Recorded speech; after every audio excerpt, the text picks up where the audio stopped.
Hey, Shabbat Shalom. This is Daniel John Lee with Torah Restoration Ministries. It is the Feast of Unleavened Bread. It's the actual first day of the Feast of Unleavened Bread. The first day and the seventh day are both High Sabbaths. A High Sabbath is a Shabbat that can happen on any day of the week, not necessarily on the seventh day, Friday night to Saturday night. It can happen on any day of the week. And this year, the way the calendar worked out, this first High Sabbath of the year started last night as Passover was coming to an end, Passover Day, April 30th, and goes through till tonight, May 1st.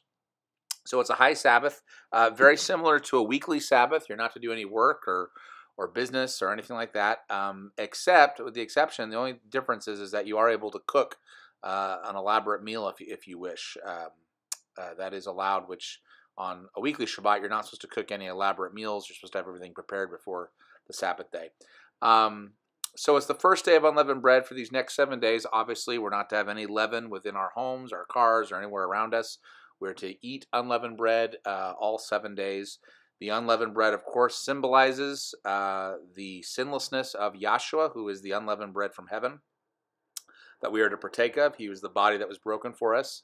And he gets the sin out of us. He helps us to overcome and to purge sin out of us and to get all the leaven out of us, which is why we remove all the leaven from our house and our dwelling place and our cars and things like that to show that we can get sin out. It can be hard work, and you have to be meticulous and careful, just like you have to be careful when you're getting your own sin out of your life. But Yahshua is there to help us.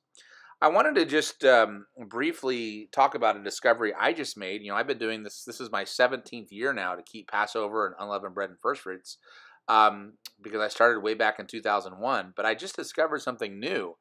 I was curious as to what the health benefits are for the 7 days of unleavened bread, or if there are any. And I actually discovered an article a couple days ago that talked about how 3 out of 4 American women actually have yeast infections or suffer yeast infections on a regular basis. It's very common. There's also something known as candida, which affects both men and women. But it looks like the yeast infections and candida and these bacterial infections that can happen on the skin and whatnot, they're very, very common. They happen to many, many, many people, a majority of Americans.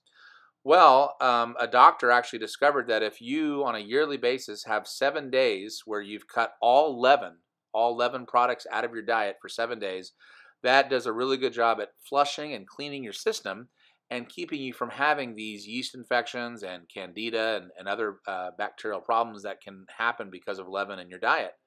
So isn't that amazing that thousands of years before science even discovered this, Yah had already built into his Torah for his people a way to keep oneself from getting these regular yeast infections or candida or whatnot by having a week of no leaven built into the Torah.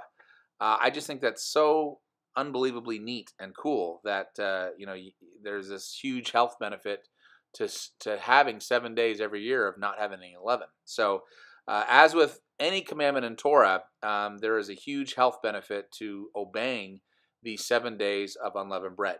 This year, the 7 days of unleavened bread happen to be the first 7 days of May. It makes it really easy. From May 1st to May 7th is the 7 days of unleavened bread.